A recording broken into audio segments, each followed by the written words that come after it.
My brother got me kicked out of the house so he could use my room as a game room. And now, years later, after discovering that I bought my own house, my parents are demanding that I give it to him.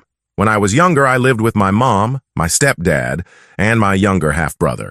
My brother was always their favorite because my mom hated seeing me as I reminded her of my dad, whom she had cheated on, and for some reason she blamed me for it. I was often ignored and left out. For years, I tried to ignore this and get by, but the situation became unbearable when I was about 14 years old.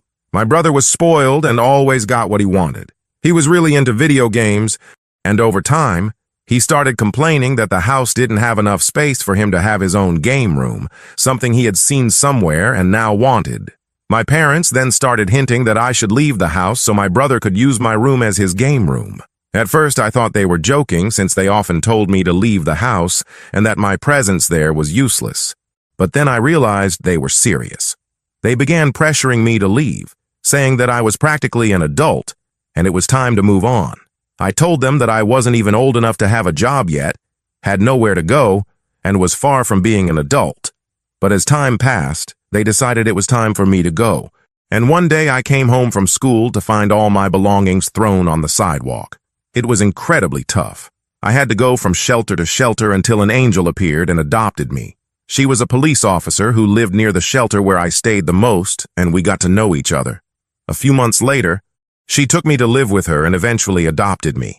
Honestly, if it weren't for her, I don't know how I would have managed to move forward. Years went by and I did my best to move on. I worked hard, studied, and saved enough money to buy my own house with my own business. I couldn't have done it without my adoptive mother for sure, as she financed my education and helped me pay to start my business. Now that things were going well for me, I also bought a house for her so she could get out of renting. However, when my biological family found out that I had bought a house, and a house for my adoptive mother, apparently because the guy who sold me the house was a friend of my family, everything got worse again. It started with a message from my stepfather, dry and direct, as if he had never thrown me out on the street. "We heard about your new house. It was about time you did something for the family that raised you." That made me immediately nauseous. Family that raised me? The same one that expelled me at 14 so the little prince could have space to play gamer? The same one that never gave me a hug, everything will be okay, a plate of hot food when I went to sleep crying? The same one that left me at the mercy of the street without even wondering if I would survive? The next day, my mother called me. The last time I heard her voice was in a scream telling me to get off the sidewalk because I was disrupting the facade of the house. I answered on impulse, maybe wanting to understand how far they would go with this shamelessness. She didn't ask how I was. She didn't ask if I was happy, if I was healthy. No, she went straight to the point. "Your brother is getting married and needs a place to start his life. You don't need 2 houses. I felt such deep anger that my hand started to shake. I took a deep breath and answered as calmly as I could. "You want me to hand over the house I fought for years to conquer to someone who never had to fight for anything in life? Just because he's getting married?" And she, without hesitation, said, "He's your brother. Family helps family." I almost laughed. Family helps family. I slept on park benches, hungry and afraid. Family helps family. Where were they when I needed new shoes to go to school? Where were they when I was beaten in one of the shelters and no one showed up to visit me in the hospital? I hung up without saying anything else. I thought I would have peace after that. But I underestimated their capacity to cross all limits. Days later, messages from unknown numbers started. One of them said, "You're going to regret turning your back on your family." Another, "You have a blood debt to us." My adoptive mother even received an anonymous message saying she was interfering too much in a family that wasn't hers. That really got to me. I went to the police station to file a report. I already had contacts. I already knew what to do. I was different from the fragile boy they had expelled years ago. And more, I had a name, I had a clean record, I had proof. But it didn't stop there. What really made me explode was when my former schoolmate, now a neighbor of my biological parents, told me that my mother was going around telling everyone in the neighborhood that I was ungrateful, that the house I had bought was an inheritance from my father, the same father she cheated on and hated, and that I had renounced my blood for money. That was the last straw. If war was what they wanted, war is what they would get. That night I didn't sleep. I tossed and turned in bed, mulling over every word, every unresolved memory, every scar they had left on me. It was as if, after years of rebuilding myself, they had torn a piece of my soul and spat on it with contempt. I wasn't going to let it slide. For the first time, I decided to face it head-on. Not for me, but for that 14-year-old version of myself, who cried hugging his own clothes thrown on the sidewalk while his brother got a PS5 with the money that should have been for my school uniform. The next morning, I went to the neighborhood where I grew up. Not because I felt nostalgic, but because I wanted to look them in the face and show them what they had lost. I parked my new car in front of the old peeling house that I was once forced to call home. It was still the same colorless place, but now with more cracks, more trash in front, and an even more decadent air. I rang the doorbell firmly, knowing that hell was about to begin.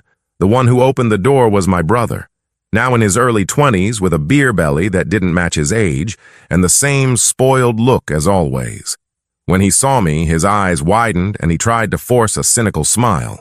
"Hey, bro, did you come to hand over the keys?" I laughed. In his face. A dry laugh, one of those that burns in your throat from so much accumulated contempt. "No, I came to tell you that if you or our parents contact me again, I'll take you all to court for moral harassment, slander, and attempted extortion. And I have proof. Oh, and one more thing," I said, taking my phone out of my pocket and showing the recording of my mother's call, the messages, the screenshots of the threats. "The lawyer already has all of this." He went pale. "You're exaggerating. It's just a house." "It's not just a house. It's my life. It's everything I conquered with sweat, tears, and an immense desire to never again depend on people like you." He tried to argue, but my mother appeared at the door. She still had that look of disdain, as if I were a stain on her family's perfection. But something changed when she realized I was serious, very serious, when she saw that I was no longer the quiet boy, but a man who knew how to defend himself. "Are you really willing to turn your back on your own mother?" "I don't have a mother. The woman who raised me is doing very well in the house I gave her. You just gave birth to me, and even that, and maybe it was against your will." She was speechless. For the first time in my entire life, I saw my biological mother without words. And it was in that silence that I said goodbye. Not with tears, with relief. I went home that day with a light heart. I knew it wouldn't be the end of the war, but I had taken the first real confrontational stance. I was no longer running away, and they realized that. But as I predicted, they didn't back down. And their next attack would be dirtier than I could imagine. I should have predicted that they wouldn't accept a no. People like them don't back down. They just resort to the next lowest form of manipulation. And that's exactly what they did. Less than a week after my visit, my phone rang again. It was a social worker. At first, I thought it was some bureaucracy related to my business, maybe some inspection process, but the call shocked me. "Sir, I received an anonymous report saying that the lady who lives with you, your adoptive mother, is being kept in abusive conditions, that she's being prevented from leaving the house, that she's being financially exploited." Right then, my blood ran cold, not because of the content of the report, because it was obviously false, but because I knew exactly where it had come from. "I can guarantee that this is absurd," I said, swallowing my anger. "My mother is free, independent, and her money is safe. She has a card, a bank account, and more freedom than many people out there. But if you want, you can come here and talk to her personally." And that's what they did. 2 days later, they knocked on my door, a social worker and a representative from the elderly council. They asked questions, inspected everything, talked to my mother, and when she understood what was happening, her eyes filled with tears of indignation. "They're trying to destroy you again, my son," she said, hugging me tight. "But now you're not alone. They won't succeed." When the agents left and saw that everything was perfectly in order, I asked them to register in an official report that the complaint was unfounded. But I wasn't going to stop there. I called my lawyer, and this time I took the word lawsuit seriously. Enough veiled threats. They had crossed a line that should never have been crossed. Meanwhile, rumors started appearing on the city's social media. My parents, of course, were spreading stories that I had bewitched that policewoman, that she adopted me out of interest, and that now I used her money to buy houses and show off. as if I hadn't spent years selling candy on street corners to pay for prep courses, as if I hadn't made every damn delivery, worked as a waiter, alternated between shifts, sleepless nights, and days studying until I fell asleep. I could have ignored it, let it go, but something in me burned for justice. So I contacted a local journalist, a college friend, and told him my whole story, from abandonment to adoption to struggle to victory. He was shocked. I asked him not to mention names, just tell the story of a boy rejected by his family who rebuilt his own life with the help of a woman who loved him without any obligation. The article came out 2 days later with the headline, "The Boy Who Was Thrown Away and Built an Empire with Love and Resilience." That was the trigger. My phone exploded with messages. People I had never seen sent me support. People commented, "I knew you at school. They really treated you like trash." Others said, "This woman is a hero, and you're an example." And of course, my parents saw it too, and they couldn't stand it. My mother called me again, crying, but not from regret, from anger. "How could you expose our family like this?" I didn't expose anyone. I just told the truth. The shame isn't mine. And I hung up. That day was the first I slept with my soul at peace. But their game wasn't over yet, and the next move would be even dirtier. I thought that after the article they would back down. I thought that maybe, faced with public opinion, they would be ashamed to continue digging their own grave. But I underestimated the type of people who feed on poison. When they lost the narrative, they also lost any mask that remained. And what they did next showed me that they no longer just wanted the house, they wanted to destroy me. It started with a court summons, a lawsuit filed against me. Reason? Improper appropriation of family inheritance. Yes, you read that right, too. My biological parents claimed that the house I bought, with my own work, in my name, with the deed registered and paid off, had been bought with money that, according to them, came from a supposed inheritance from my biological father. That same father who died without leaving even an old watch, and whom my mother cheated on and detested. They were claiming that I had appropriated something that belonged to the family clan, as if I had ever been part of a clan. And to complete the delusion, they attached distorted conversations, truncated messages, and even a witness to the lawsuit. The gossipy neighbor who swore he heard my adoptive mother say that the house had been a gift from a relative. I laughed. Really? Because it was so absurd it bordered on comical. But my lawyer didn't find it funny.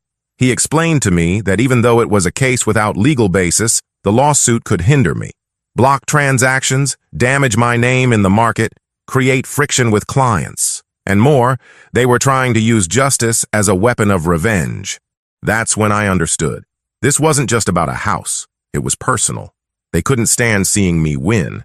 They couldn't stand the fact that, despite everything they did, I had succeeded, that the plan to erase me had failed, and that the boy they kicked to the street had become someone who could tell his own story and be heard. But I wasn't going to back down. I started preparing. I organized all the documents, all the receipts, contracts, construction photos, bank transfers. I asked my adoptive mother to give a written statement, and she did it with tears in her eyes. She reported everything, from the day she found me at the shelter to the moment she signed my adoption, including the nights she took me to the hospital with anxiety attacks because of the trauma from rejection. And while we were preparing to respond legally, something unexpected happened. I received a message from my brother's wife, or rather, from his fiancée, a huge message. She said she was reconsidering the marriage, that she never knew the complete story, that she had believed the family's versions because, in her words, no one would invent something so horrible against their own son. But after she read the article and saw the screenshots that leaked in the comments, she started putting the pieces together. She told me that my brother was aggressive, controlling, that he lived with fits of rage, and that now, with the wedding approaching, he was becoming someone she barely recognized. And then, she dropped the bomb. "I just wanted to apologize to you and thank you. If it weren't for your story, maybe I would be about to make the worst mistake of my life." I responded respectfully, wishing her strength, making it clear that I held no grudge against her. The fault wasn't hers. It was from those who always thought they could manipulate everything and everyone without consequences. And there I realized something. The most powerful revenge wasn't destroying. It was living so well that their existence seemed insignificant. But the story still wasn't over. They still had one more blow saved up, and it would be the dirtiest of all.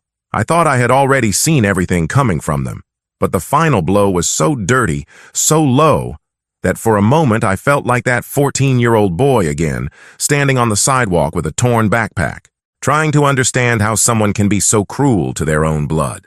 The lawsuit hearing was approaching. My lawyer was confident. We had all the necessary documents, irrefutable proof, and the judge had already requested an audit of the accounts and properties involved. Everything pointed to them being officially unmasked, with a stamp and everything. And that's when they decided to play dirty one last time. On the eve of the hearing, my adoptive mother had an accident, a hit and run, at her front door, in broad daylight. And the driver? An acquaintance of the biological family, a guy who used to frequent my mother's parties when I still lived with them. He claimed that she ran in front of the car suddenly, but witnesses said otherwise. They said he saw her crossing, accelerated, and only braked after hitting her. My mother broke her leg, had scrapes, but thank God wasn't in mortal danger. Even so, the psychological impact was devastating. She cried, saying it was her fault, that they were trying to hurt her because they could no longer reach me. And that destroyed me. I stayed by her hospital bed for hours, looking at the woman who saved me from the gutter, now lying there, hurt because of me, or rather, because of them. And I swore right there that this was going to have an end, a real end. The next day, I went to the hearing with my soul on fire. I entered the room with a calm face, but inside, every cell in my body wanted to scream. My parents were there. My brother, too. In formal clothes, pretending to be victims of an ungrateful son. The same performance as always. But this time, it wasn't going to work. My lawyer started presenting the documents, bank reports, testimonies. The judge seemed attentive, professional, but her expression changed with each piece of evidence until it was my turn to speak, and I spoke. For 30 minutes, I told everything. From the ignored childhood to the suitcases on the sidewalk, from the shelters to the nights on the street to the reunion with life thanks to the woman they were trying to destroy now. When I finished, no one was breathing. My parents were pale. My brother lowered his eyes. The judge then asked for silence and said a phrase that still echoes in my mind. This court does not exist to validate emotional blackmail, nor to reward parents who abandon their children.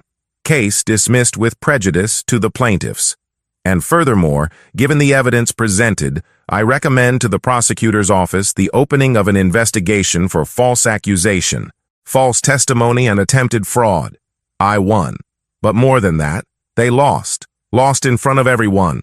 Lost control. Lost the narrative. Lost their moral standing, if they ever had any. And it still wasn't over. I filed a lawsuit for moral damages. I demanded a protective measure for my adoptive mother. I filed a report against the hit-and-run driver, and I initiated judicial freezing of my brother's assets, since he was using his fiance's company name, who had now canceled the wedding, to launder money from illegal online gambling. Yes, I went all the way, because they deserved every second of consequence. I went home that night and found my adoptive mother waiting for me with a tired but genuine smile. She hugged me and said, "Now you're free, my son." And for the first time, I felt it was true. But there was something that still needed to be done, something I owed to my inner child. And it would be the final piece of this story. The lawsuit was over. Justice was done. But I still felt empty. Something inside me remained restless, as if the wound had been closed, but still pulsed from everything that wasn't said, from everything I had to swallow over the years. I didn't just want justice on paper. I wanted them to hear me. I wanted them to look me in the eyes and see, really see, who they had lost. That's when I decided to organize a meeting. Not to rebuild bonds, that would never be possible again, but to end the story my way. I sent a direct message to the family group, that same group they removed me from when I was expelled, and wrote, "You have 15 minutes of my time, tomorrow, at noon. If you want to hear what you're afraid to face, show up." The next day, in the event hall of my adoptive mother's house, the house I bought for her with pride, I prepared 2 chairs and a recorder, One for me, another for whoever had the courage to come. I didn't expect them to come, but they came. My mother, my stepfather, and my brother, with his usual cowardly look, now without a fiancé, without money, and according to what I heard, about to be evicted. They sat as if they were victims. They murmured, "We're here to talk," but I didn't let them start with their narrative. I took the recorder's microphone, pressed rec, and spoke. I want this conversation to be recorded, not for justice, nor for social media, but for myself, to never forget who I was, who you tried to erase, and who I became despite you. My mother tried to interrupt, saying she was sick, that everyone makes mistakes. But I stopped her with a gesture. Mistakes? A mistake is forgetting a birthday. A mistake is yelling in the middle of a fight. What you did was abandonment. It was premeditated cruelty. You threw a child out on the street. A child, to satisfy the whims of a spoiled boy. My stepfather snorted, saying I was always ungrateful, that they had their problems. And do you think I didn't have mine? I slept on cold floors. I was kicked from shelter to shelter. I grew up learning to swallow pain, while you were feeding the ego of a kid who never had to work, who today lives trying to extort the only person who managed to win alone. You didn't raise a son. You raised a parasite. My brother remained silent. For the first time, perhaps, understanding that his image was no longer protected by the cloak of my mother's lies. The mask had fallen. I don't hate you, I continued, facing each of them, because hating would still require that you meant something to me. And today, you don't. What moves me now is gratitude. Gratitude for having expelled me. Because without that, I would never have met my real mother. I would never have found my strength.